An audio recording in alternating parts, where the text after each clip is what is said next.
Hi friends, നമസ്കാരം. Krishna's story ടൈമിലേക്ക് എല്ലാവർക്കും സ്വാഗതം. വിഷ്ണു പുരാണം കഥ കേൾക്കാം. വിഷ്ണു പുരാണം കേൾക്കുന്ന എല്ലാവർക്കും ഹൃദയത്തിൽ നിന്നും നന്ദി അറിയിക്കുന്നു. എല്ലാവരും കേൾക്കുന്നുണ്ടാകുമെന്ന് കരുതട്ടെ. കേൾക്കാത്തവർക്കായി ഡിസ്ക്രിപ്ഷനിൽ ലിങ്ക് കൊടുത്തിട്ടുണ്ട്, അതെടുത്ത് കേൾക്കുക. വിഷ്ണു പുരാണം സംഗ്രഹിച്ച് പുനരാഖ്യാനം ചെയ്തത് കെ കൃഷ്ണൻകുട്ടി. ഇന്നത്തെ ഭാഗത്തിലേക്ക് കടക്കട്ടെ. ഓം നമോ ഭഗവതേ വാസുദേവായ. 16, 17, 18 അധ്യായങ്ങളാണ് വായിക്കുന്നത്. ഗുരു വിഷ്ണുഭക്തനായ പ്രഹ്ലാദൻ്റെയും ദൈത്യരാജാവായ ഹിരണ്യകശിപുവിൻ്റെയും കഥ വിസ്തരിച്ചു പറഞ്ഞു തരൂ. മൈത്രേയൻ്റെ ഈ അപേക്ഷ കേട്ട് പരാശര മഹർഷി തുടർന്നു. ദിതിയുടെയും കശ്യപൻ്റെയും പുത്രനായ ഹിരണ്യകശിപു ബ്രഹ്മാവിൽ നിന്നുള്ള വരം നേടിയതിനു ശേഷം 3 ലോകങ്ങളും കീഴടക്കി. അയാൾ ഇന്ദ്രപദത്തിലിരുന്ന് സൂര്യൻ, വായു, അഗ്നി, വരുണൻ, ചന്ദ്രൻ തുടങ്ങിയവരെ ഉണ്ടാക്കി. കുബേരനും യമനുമായി ചമഞ്ഞ് ഹവിസ്സു പിടിച്ചെടുക്കാൻ ശ്രമിച്ചു. അയാളെ പേടിച്ച് ദേവന്മാർ മനുഷ്യരൂപങ്ങളെടുത്ത് ഭൂമിയിലേക്ക് ഇറങ്ങി. സിദ്ധന്മാരും യക്ഷകിന്നര ഗന്ധർവന്മാരും മദ്യപാനിയായ ഹിരണ്യകശിപുവിനെ വാഴ്ത്താനും പൂജിക്കാനും നിർബന്ധിതരായിത്തീർന്നു. ഈശ്വര കീർത്തനങ്ങൾക്കു പകരം എല്ലായിടത്തും ഹിരണ്യായ നമ പ്രചാരത്തിൽ വന്നു. അസുര ചക്രവർത്തിയുടെ മകൾ ഖയാധു ആയിരുന്നു ഹിരണ്യകശിപുവിൻ്റെ പത്നി. പ്രഹ്ലാദൻ, സംഹ്ലാദൻ, അനുഹ്ലാദൻ, ശിബി, ബാഷ്കളൻ എന്നിങ്ങനെ 5 മക്കളും. പഠിക്കാൻ ഗുരുകുലത്തിൽ പോയിരുന്ന മൂത്ത മകൻ ഒരു ദിവസം ഗുരുവിനോടൊപ്പം കൊട്ടാരത്തിൽ വന്നു. രാജാവ് മൂക്കറ്റം കുടിച്ച് കണ്ണുകളും ചുവപ്പിച്ചിരിക്കുന്ന സമയം. എല്ലാ രക്ഷിതാക്കളെയും പോലെ ഹിരണ്യകശിപുവും പുത്രനോടായി ആവശ്യപ്പെട്ടു. മകനെ പ്രഹ്ലാദ, നീ ഇതുവരെ എത്രത്തോളം അറിവ് നേടി? പഠിപ്പിച്ച ഏതെങ്കിലും സുഭാഷിതം ചൊല്ലിക്കേൾപ്പിക്കൂ. പൊടുന്നനെ പ്രഹ്ലാദൻ ചൊല്ലി. ആദ്യമദ്യാന്തങ്ങളില്ലാത്തവനും ഉൽപ്പത്തി വൃദ്ധിക്ഷയങ്ങൾക്കതീതനും സമസ്ത ലോകങ്ങളെയും രക്ഷിച്ച് ഭരിക്കുന്നവനും എല്ലാറ്റിനും മൂലകാരണവുമായി സ്ഥിതി ചെയ്യുന്നവനാണ് ശ്രീഹരി. ആ മഹാവിഷ്ണുവിനെ ഞാൻ നമസ്കരിക്കുന്നു. കേൾക്കേണ്ട താമസം വിഷ്ണു വിരോധിയായ ഹിരണ്യകശിപു ഗുരുവിനോട് തട്ടിക്കേറി. ഇതെന്തു കഥ? നിങ്ങൾ രാജകൽപ്പന ധിക്കരിച്ച് ഞങ്ങളുടെ ശത്രുവിനെ പുകഴ്ത്താൻ വരെ ചെറുക്കനെ പഠിപ്പിച്ചിട്ടുണ്ടല്ലോ. ആരോപണത്തിന് ഗുരു മറുപടി കൊടുത്തു. ദൈത്യരാജൻ, ഇതൊന്നും ഞാൻ പഠിപ്പിച്ചതല്ല. ഉടനെ പ്രഹ്ലാദൻ കൂട്ടിച്ചേർത്തു. അച്ഛാ, ആ സർവേശ്വരൻ തന്നെ എല്ലാവരുടെയും ഉള്ളിലിരുന്ന് ലോകത്തിന് മുഴുവൻ ഉപദേശം നൽകുന്നു. അല്ലാതെ മറ്റാർക്കാണ് കഴിയുക? ഇപ്പോൾ ദൈത്യരാജന് കുറെ കൂടി ദേഷ്യം വന്നു. എടാ വിഡ്ഢി, വിഷ്ണു ഈശ്വരനാണെന്ന് നീ പുലമ്പുന്നുണ്ടല്ലോ, അതും എൻ്റെ മുന്നിൽ നിന്ന്. എന്നാൽ പറഞ്ഞുതാ, അയാൾ ആരാണ്? അച്ഛാ, വാക്കുകൾ കൊണ്ട് അദ്ദേഹത്തെ വർണ്ണിക്കാൻ കഴിയുകയില്ല. പക്ഷേ അദ്ദേഹം തന്നെ ഈ വിശ്വം. ആ വിഷ്ണു തന്നെ നമുക്കെല്ലാവർക്കും സർവേശ്വരൻ. എൻ്റെ മാത്രമല്ല, സർവ പ്രജകളുടെയും അങ്ങയുടെയും സൃഷ്ടാവാണ്. പ്രഹ്ലാദൻ്റെ ഉത്തരം കേട്ട ഹിരണ്യകശിപു ചീറി. ഈ ചെറുക്കൻ്റെ മനസ്സിൽ ഏതു പാപിയാണ് കയറിക്കൂടിയിരിക്കുന്നത്? മകൻ തിരുത്തി. അച്ഛാ, എൻ്റെ ഹൃദയത്തിൽ കുടികൊള്ളുന്ന ശ്രീഹരി എന്നിൽ മാത്രമല്ല എല്ലാവരുടെ ഉള്ളിലും ആത്മരൂപത്തിൽ സ്ഥിതി ചെയ്യുന്നുണ്ട്. സർവവ്യാപിയായ അദ്ദേഹം തന്നെ എന്നെയും അങ്ങയെയും ലോകത്തെ മുഴുവൻ ജീവികളെയും ചലിപ്പിക്കുന്നു. ആ സമയത്ത് ഹിരണ്യകശിപുവിൻ്റെ സകല നിയന്ത്രണങ്ങളും നഷ്ടപ്പെട്ടു. ദൈത്യരാജൻ അലറി. ഈ ചെറുക്കൻ മഹാദ്രോഹിയാണെന്ന് വെളിപ്പെട്ടു. ഇവൻ ജീവിച്ചിരിക്കുന്നത് കൊണ്ട് യാതൊരു പ്രയോജനവുമില്ല.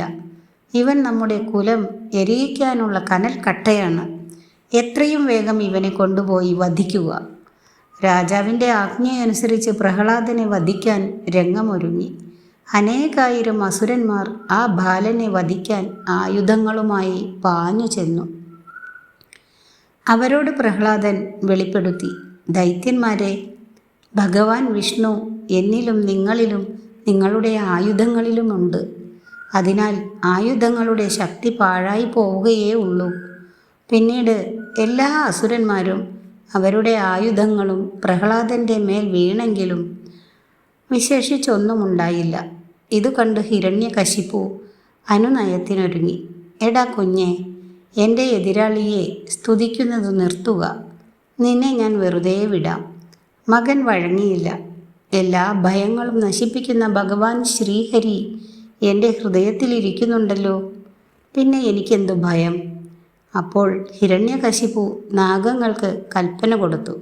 സർപ്പങ്ങളെ, ഇവനെ നിങ്ങളുടെ വിഷാഗ്നി കൊണ്ട് ചാരമാക്കുവിൻ.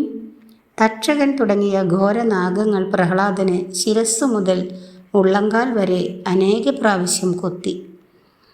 പക്ഷേ ഭഗവാനിൽ ചിത്തമുറപ്പിച്ചു നിന്ന ആ ബാലന് ലവലേശം വിഷമേറ്റില്ല.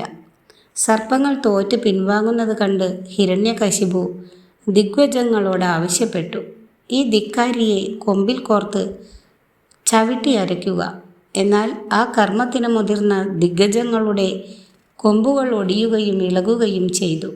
പിന്നീട് ഹിരണ്യകശിപുവിൻ്റെ കിങ്കരന്മാർ വലിയ അഗ്നികുണ്ഡം ജ്വലിപ്പിച്ചു പ്രഹ്ലാദനെ ആ തീയിലേക്ക് തള്ളി.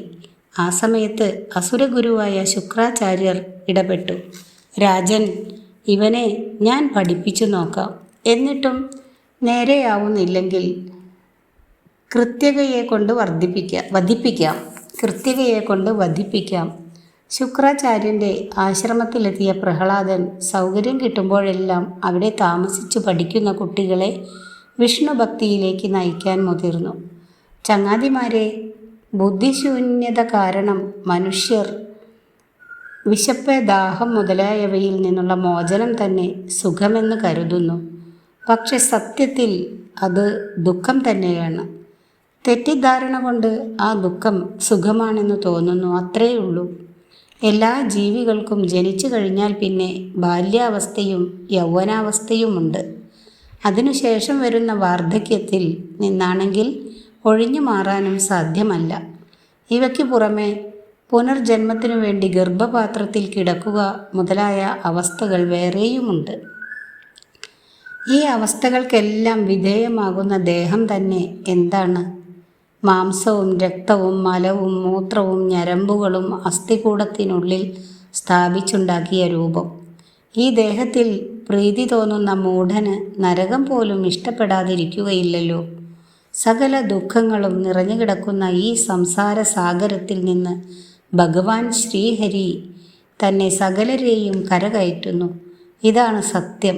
മന്ദബുദ്ധിക്കാരൻ കുട്ടിക്കാലത്ത് കളിച്ചും തുള്ളിച്ചാടിയും യൗവനകാലത്ത് ലോകസുഖങ്ങളിൽ കുടുങ്ങിയും വാർദ്ധക്യത്തിൽ അശക്തനായിത്തീരുന്നു. വിവേകികളായ മനുഷ്യർ അവരുടെ ബാല്യാവസ്ഥയിൽ തന്നെ മംഗളകാര്യങ്ങൾ ചെയ്ത് തുടങ്ങണം. സ്നേഹിതന്മാരെ, ഞാൻ പറഞ്ഞത് പാഴ്വാക്കുകളല്ലെന്ന് തോന്നുന്നുണ്ടെങ്കിൽ എനിക്ക് വേണ്ടി നിങ്ങൾ ശ്രീഹരിയെ സ്മരിക്കുക. അതിന് വലിയ പ്രയത്നമൊന്നും ആവശ്യമില്ല.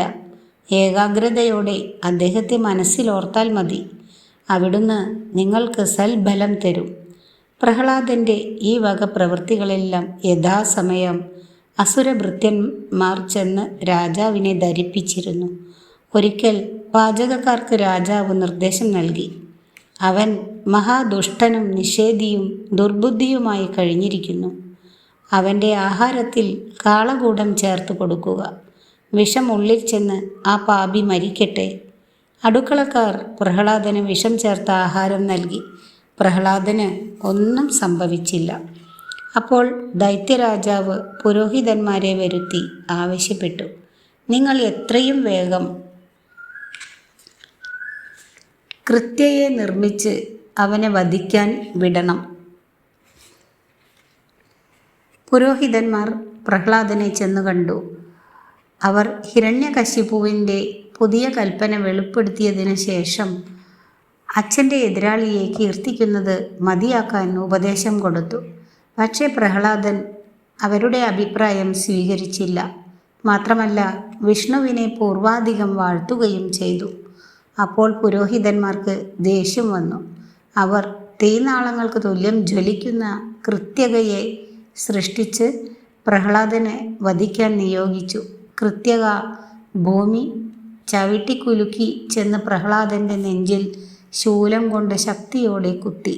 ശൂലം മാറിൽ സ്പർശിച്ചതേയുള്ളൂ. 100 കഷ്ണമായി നുറുങ്ങി.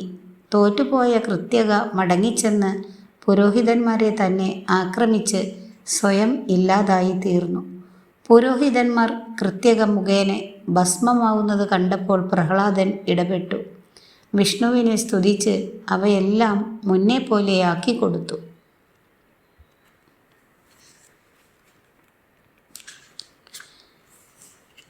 അടുത്ത ഭാഗം 19ഉം 20ഉം അധ്യായം. പുരോഹിതന്മാരിൽ നിന്നും വിവരമറിഞ്ഞ ഹിരണ്യകശിപു പുത്രനെ വിളിച്ചു വരുത്തി ചോദ്യം ചെയ്തു. നീ വലിയ കേമനായി പോയിട്ടുണ്ടല്ലോ. എവിടെ നിന്നു കിട്ടി ഈ മന്ത്രശക്തി? മകൻ സവിനയം മറുപടി നൽകി. ഇതിൽ മന്ത്രശക്തിയൊന്നുമില്ല. ഭഗവാൻ ശ്രീഹരി ഹൃദയത്തിലിരിക്കുന്നത് കൊണ്ടാണ്. ഭഗവാൻ മനസ്സിൽ കുടികൊള്ളുന്നുണ്ടെങ്കിൽ ഇങ്ങനെയൊക്കെ തന്നെ നടക്കും. മറ്റുള്ളവർക്ക് തിന്മ ചെയ്യാത്ത ഒരാൾക്ക് കാരണമില്ലാതെ ആപത്ത് സംഭവിക്കുകയില്ല. മനസ്സുകൊണ്ടും വാക്കുകൊണ്ടും പ്രവൃത്തി കൊണ്ടും മറ്റുള്ളവരെ കഷ്ടപ്പെടുത്തുന്ന മനുഷ്യൻ അതിൻ്റെ കൈപ്പേറിയ കനിയും പിൽക്കാലത്ത് തിന്നേണ്ടി വരും. പറഞ്ഞു തീരും മുൻപേ ഹിരണ്യകശിപുവിൽ നിന്നും ഉത്തരവ് പുറപ്പെട്ടു. ഈ പാപിയെ 100 യോജന പൊക്കമുള്ള കെട്ടിടത്തിൻ്റെ ഉച്ചിയിൽ കയറ്റി താഴേക്ക് തള്ളിയിടുക. അസുരന്മാർ കൽപ്പന നിറവേറ്റിയപ്പോൾ പ്രഹ്ലാദൻ മഹാവിഷ്ണുവിനെ ധ്യാനിച്ചുകൊണ്ട് കീഴ്പോട്ട് വീണു. അന്നേരം ഭൂമിദേവി മുകളിലേക്ക് ഉയർന്നു ചെന്നു ആ ഭക്തനെ താങ്ങി. പരിക്കുകളൊന്നുമില്ലാതെ നിൽക്കുന്ന മകനെ കണ്ട് കോപാന്ധനായ ദൈത്യരാജാവ് ശംബരാസുരനോട് ആവശ്യപ്പെട്ടു. ഈ ബുദ്ധിയില്ലാത്ത ചെറുക്കൻ്റെ കഥ കഴിക്കാൻ എനിക്ക് കഴിയുകയില്ല. അങ്ങ് മായാജാലം അറിയുന്നവനാണല്ലോ. അങ്ങയുടെ മായാപ്രയോഗം കൊണ്ടു തന്നെ ഇവനെ വധിക്കൂ. ഉടനെ ശംബരൻ ഏറ്റു. ദൈത്യരാജൻ, ഈ ബാലനെ ഞാൻ എത്രയും വേഗം നിഗ്രഹിച്ചു തരാം. ശംബരൻ അയാളുടെ മായാവിദ്യകൾ പ്രയോഗിക്കാൻ തുടങ്ങി. ഹരിയെ മാത്രം സ്മരിച്ചുകൊണ്ടു നിന്ന പ്രഹ്ലാദനിൽ അസുരൻ്റെ ഒരു മായാവിദ്യയും ഏറ്റില്ല. തത്സമയം അഗ്നിജ്വാലഹാരമണിഞ്ഞ സുദർശനം ആ ബാലൻ്റെ രക്ഷയ്ക്കെത്തി. ശംബരൻ തോറ്റു പിന്തിരിഞ്ഞപ്പോൾ ഹിരണ്യകശിപു വായുവിനെ വരുത്തി മകനെ നശിപ്പിക്കാൻ കൽപ്പന കൊടുത്തു. വായു പ്രഹ്ലാദൻ്റെ ദേഹത്തിൽ കയറി. വായു ശരീരത്തിൽ കടന്നുവെന്നറിഞ്ഞ ബാലൻ വിഷ്ണുവിനെ ധ്യാനിക്കാൻ തുടങ്ങി. ഇത്തവണ ഭഗവാൻ തന്നെ പ്രഹ്ലാദൻ്റെ ഹൃദയത്തിൽ വന്നിരുന്നു. ആ വായു മുഴുവനും കുടിച്ചു തീർത്തു. ദൈത്യരാജാവ് ക്രോധം വിഴുങ്ങി നിശബ്ദനായപ്പോൾ പ്രഹ്ലാദൻ ഗുരുവിൻ്റെ ആശ്രമത്തിലേക്ക് തിരിച്ചു പോന്നു. ഗുരു അടുത്ത കിരീടാവകാശിയെ പ്രഹ്ലാദനെ ശുക്രാചാര്യൻ രചിച്ച നീതിശാസ്ത്രം പഠിപ്പിച്ച് രാജ്യഭരണത്തിന് യോഗ്യനാക്കി. വിദ്യാഭ്യാസം പൂർത്തിയായെന്ന് ബോധ്യപ്പെട്ടപ്പോൾ ഗുരു പ്രഹ്ലാദനെ കൊട്ടാരത്തിൽ കൊണ്ടുചെന്ന് വിട്ടു. തിരിച്ചു വന്നതിനു ശേഷം അച്ഛനും മകനും തമ്മിൽ മഹാവിഷ്ണുവിനെ പറ്റി പലതവണ വാദപ്രതിവാദം നടന്നു. ഒരിക്കൽ തർക്കത്തിനിടയ്ക്ക് പ്രഹ്ലാദൻ അഭിപ്രായപ്പെട്ടു. സമ്പത്തും ശക്തിയും കീർത്തിയും ആഗ്രഹിക്കുന്നവൻ സൽക്കർമ്മങ്ങൾ ചെയ്ത് പുണ്യം ശേഖരിക്കണം. മോക്ഷം ആഗ്രഹിക്കുന്നവൻ സമഭാവനയോടെ പെരുമാറണം. മനുഷ്യരും പക്ഷിമൃഗാദികളും വൃക്ഷങ്ങളുമെല്ലാം വിഭിന്ന രൂപത്തിലുള്ളവയാണ്. പക്ഷെ അവയും സത്യത്തിൽ ആദ്യന്തമില്ലാത്ത ഭഗവാന്റെ സ്വരൂപം തന്നെ. ഇതറിയുന്ന വ്യക്തിയോട് ഭഗവാൻ ദയയുള്ളവനായിരിക്കും. അദ്ദേഹത്തിൻ്റെ കാരുണ്യം സർവക്ലേശങ്ങളും ഇല്ലാതാക്കും. ഇപ്പോൾ ഹിരണ്യകശിപു അലറി, വിപ്രചിത്തി, രാഹു, ഇവനെ നാഗപാശം കൊണ്ട് വരിഞ്ഞ് കടലിൽ കെട്ടിത്താഴ്ത്തുക. അസുരഭടന്മാർ ഈ കൽപ്പന അനുസരിച്ചപ്പോൾ കടൽ ക്ഷോഭിച്ച് തുള്ളി വേലിയേറ്റമുണ്ടാക്കി. വേലിയേറ്റം പ്രളയമായി രൂപാന്തരപ്പെട്ടു. അന്നേരം ദൈത്യരാജൻ നിർദ്ദേശം നൽകി, ഈ ദുഷ്ടബുദ്ധിക്ക് കടലിൽ നിന്നും പുറത്തേക്ക് പോകാൻ പഴുതുണ്ടാവരുത്. നിങ്ങൾ സകല പർവ്വതങ്ങളും പുഴക്കിയെടുത്ത് ഇവൻ്റെ മീതെ നിരത്തിയിടുക. ഇവൻ ശ്വാസം മുട്ടി മരിച്ചുകൊള്ളും. അസുരന്മാർ പ്രഹ്ലാദൻ്റെ മീതെ 1000 യോജന വിസ്താരത്തിൽ പർവ്വതങ്ങൾ നിരത്തി. പ്രഹ്ലാദൻ ആ പർവ്വതങ്ങൾക്കിടയിൽ കിടന്ന് വിഷ്ണുസ്തുതിയിൽ മുഴുകി. ഇങ്ങനെ ഏകാഗ്രചിത്തനായി ഭഗവാനെ തന്നെ സ്തുതിച്ചുകൊണ്ട് കഴിയുമ്പോൾ ഒരു ദിവസം ശ്രീഹരി പ്രഹ്ലാദൻ്റെ മുന്നിൽ പ്രത്യക്ഷപ്പെട്ടു. പ്രഹ്ലാദ, എന്നോട് നിനക്ക് തോന്നുന്ന ഈ ഭക്തി ഭാവിയിലും ഇതേപടി തന്നെ നിലനിൽക്കും. ഇതുകൂടാതെ നിനക്ക് മറ്റേതെങ്കിലും ആഗ്രഹമുണ്ടെങ്കിൽ പറഞ്ഞുകൊള്ളുക. വിഷ്ണു അരുളി ചെയ്തു. മഹാപ്രഭോ, അങ്ങയെ രക്ഷിച്ചതിനാൽ എൻ്റെ അച്ഛന് വന്ന പാപം ഇല്ലാതെയാവണം. എന്നെ ഉപദ്രവിച്ചതിൽ നിന്നുണ്ടായ പാപവും അദ്ദേഹത്തെ സ്പർശിക്കരുത്. നിന്റെ ആഗ്രഹം പോലെ നടക്കുമെന്ന് അനുഗ്രഹിച്ച ഭഗവാൻ മറ്റൊരു വരം കൂടി നൽകി. എൻ്റെ ദയയ്ക്ക് പാത്രമായ നിനക്ക് പരമപദപ്രാപ്തിയുണ്ടാകും. ഈ വരബലവും നേടി കടലിൽ നിന്ന് കയറിയ പ്രഹ്ലാദൻ പിന്നെയും അച്ഛൻ്റെ സമീപം ചെന്നു. പിതാവിൻ്റെ കാൽക്കൽ സാഷ്ടാംഗ നമസ്കാരം നടത്തി. അച്ഛൻ പുത്രനെ ആലിംഗനം ചെയ്ത് നിറഞ്ഞ കണ്ണുകളോടെ അത്ഭുതപ്പെട്ടു. മകനെ, നീ ഇപ്പോഴും ജീവിച്ചിരിക്കുന്നുണ്ടല്ലോ, അതിശയം തന്നെ. പിന്നീട് നരസിംഹരൂപം കൈക്കൊണ്ട ഭഗവാനാൽ ഹിരണ്യകശിപു വധിക്കപ്പെട്ടു. പ്രഹ്ലാദൻ ദൈത്യന്മാരുടെ ചക്രവർത്തിയായി തീരുകയും ചെയ്തു. ഇതോടുകൂടി ഈ അധ്യായം അവസാനിച്ചിരിക്കുന്നു. അടുത്ത ദിവസം 21-ാം അധ്യായം കേൾപ്പിക്കാം. വീഡിയോ ഇഷ്ടമായാൽ എല്ലാവരും ലൈക്ക് ചെയ്യുക എന്ന് ഞാൻ പറയുന്നില്ല. ആരും ലൈക്ക് ചെയ്യാറില്ല. സബ്സ്ക്രൈബ് ചെയ്യാത്തവരെല്ലാം സബ്സ്ക്രൈബ് കൂടി ചെയ്യുക. Thank you.